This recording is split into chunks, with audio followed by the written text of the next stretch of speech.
एक बार फिर आपका स्वागत है। इस वक्त आप देख रहे हैं खास कार्यक्रम खास खबर। बात करेंगे उत्तर प्रदेश की यूपी जिला पंचायत और ब्लॉक प्रमुख चुनाव में मिली हार के बाद सपा अब विधान परिषद के स्थानीय चुनावों से उम्मीद लगाए हुए हैं।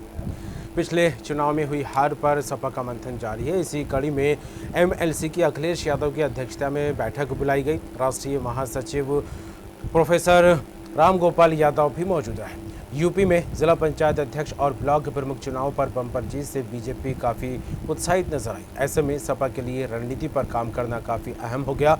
आपको बता दें, पंचायत अध्यक्ष और ब्लॉक प्रमुख चुनाव में सपा पर धांधली के आरोप लगे। संगठनात्मक स्तर पर भी कई कमियां देखी गई। इसकी वजह से पार्टी को हार का मुंह देखना पड़ा। सपा की बैठक में सभी मुद्दों पर बात की गई जिन्हें लेकर बीजेपी को घेरा जा सकता है। ब्लॉक अध्यक्ष चुनाव में महिलाओं से हुई बदसलूकी का मुद्दा भी समाजवादी पार्टी आगामी चुनाव में बनाने की पूरी कोशिश करेगी। इस मुद्दे पर पार्टी 15 जुलाई से सड़कों पर उतरने जा रही है। इसे लेकर भी बैठक में मंथन किया गया।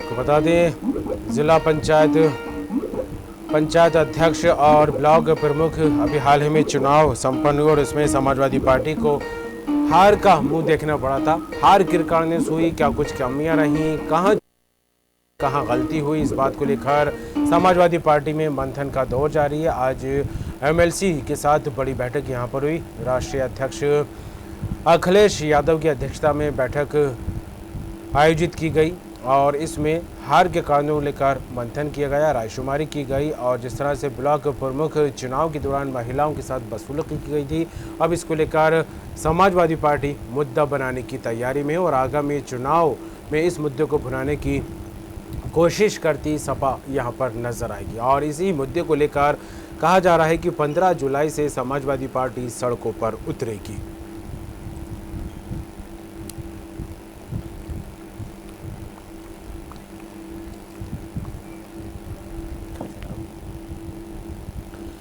बता दें, पंचायत अध्यक्ष और ब्लॉक प्रमुख चुनाव में समाजवादी पार्टी पर धांधली के भी आरोप लगे हैं और कहीं ना कहीं ये भी माना जा रहा है कि संगठनात्मक स्तर पर भी कई कमियां देखी गई, जिसकी वजह से ब्लॉक प्रमुख चुनाव और पंचायत अध्यक्ष चुनाव में साइकिल रफ्तार नहीं पकड़ सकी। कहीं ना कहीं हार का सामना यहाँ पर देखना हुआ। समाजवादी पार्टी को साइकिल पंचर होती यहाँ पर दिखाई दी थी। अब आगामी जो चुनाव है इसको लेकर समाजवादी पार्टी में मंथन का दौर शुरू हो गया है।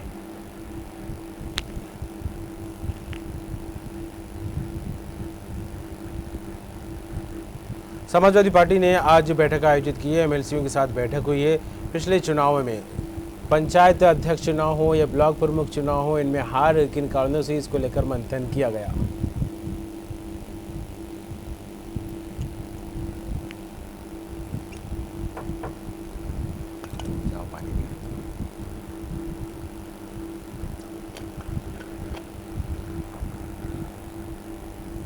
और इस खबर पर बात करेंगे लखनऊ न्यूज़ रूम का रुख करेंगे। हमारे साथ जुड़ गए RC Bhatt, Uttar Pradesh state editor. Bhatt साहब, समाजवादी पार्टी में मंथन का दौर तो पहले से ही शुरू था, लेकिन आज जिस तरह से बैठक बुलाई गई, काफ़ी गंभीरता से बैठक में चर्चा और मंथन किया गया, क्योंकि जिसले पिछले चुनाव को लेकर बात की जाए, चाहे ब्लॉक प्रमुख चुनाव की बात हो, पंचायत अध्यक्ष के चुनाव को लेकर बात हो, हार को लेकर क्या कुछ कारण रहे, कहाँ कमियाँ रहीं, कहाँ चूकी, इसको लेकर मंथन होता दिखाई दिया। क्या कुछ निकलकर सामने आया बैठक के बाद?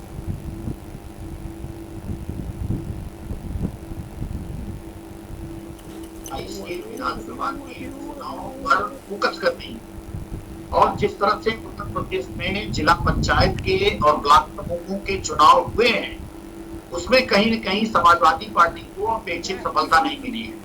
और जिस तरह से समाजवादी पार्टी ने ये आरोप लगाया है कि सत्तारूढ़ भारतीय जनता पार्टी दल जोर जबरदस्ती के महिलाओं की साड़ी खींचकर और जिस तरह से चुनाव में सफलता प्राप्त की है, निश्चित रूप से वो घोर निंदनीय है। इसकी आलोचना भी अखिलेश यादव ने की है।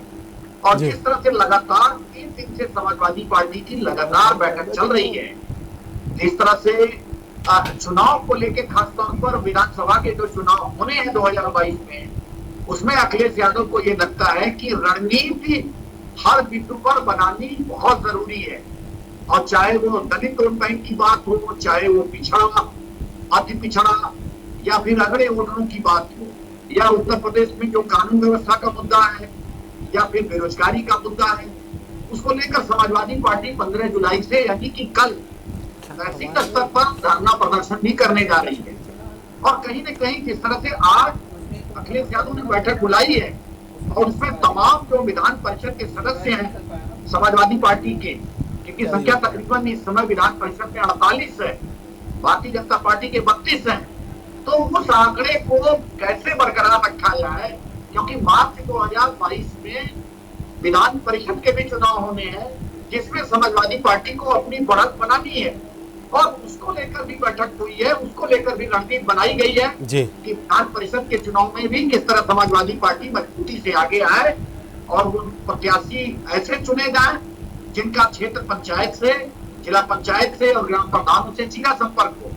तो ये साफ तौर पर अब ये लगने लगा है कि पूरी तरह से अखिलेश यादव, समाजवादी पार्टी सक्रिय है, लगातार सरकार पर हमले तेज कर रही है। तमाम जो प्रदेश के मुद्दे हैं कमल, वो लगातार अखिलेश उठाने की कोशिश कर रहे हैं, सोशल साइट, सोशल मीडिया के थ्रू, खासतौर पर इलेक्ट्रॉनिक और प्रिंट मीडिया के थ्रू लगातार वो अपनी बात कह रहे हैं। तो जाहिर सी बात है प्रदेश में अब समझा पूरी तरह से चुनावी मोड में समाजवादी पार्टी आ गई है और लगातार बैठक में करके वो रणनीति बनाने के काम अखिलेश यादव कर रहे हैं। बिल्कुल, और जिस तरह से एक रणनीति पर मंथन होता दिखाई दे रहा है, एक अलग तरह की गणित, एक अलग तरह के समीकरण बैठाते हुए आगे की रणनीति पर मंथन यहाँ पर देखने को मिल रहा है। और ये भी कहा जा रहा है कि कई मुद्दों की तलाश में और मुद्दों को भांपते हुए कहीं ना कहीं इन मुद्दों को लेकर योगी सरकार को घेरने की तैयारी भी समाजवादी पार्टी करती दिखाई दे रही है। फिलहाल ये मुद्दे कितने कारगर साबित होंगे, ये जो रणनीति बन रही है कितनी असरदार साबित होगी, ये देखने वाली बात होगी। जुड़ने के लिए तमाम बात के लिए भट्ट जी आपका शुक्रिया। तो जिस तरह बात की जाए, उत्तर प्रदेश में एक्शन मोड में आ चुकी है समाजवादी पार्टी आगामी चुनाव को लेकर। हालांकि जिस तरह से पिछले चुनाव को लेकर बात की जाए तो मंथन का दौर लगातार जारी है। मंथन इस बात को लेकर हो रहा है कि आखिर ब्लॉक प्रमुख चुनाव में हार किन कारणों से हुई है, क्या कुछ वजह निकलकर सामने आई, कहाँ कुछ कमी रह गई है, और जिस तरह से इन चुनाव के दौरान जो मुद्दे सामने आए तो उनको भुनाने की कोशिश करने की बात भी अब यहाँ पर समाजवादी पार्टी करती दिखाई दे रही है। और 15 जुलाई से इन मुद्दों को लेकर सड़कों पर उतरने की रणनीति भी समाजवादी पार्टी यहाँ पर बनाती नजर आ रही है।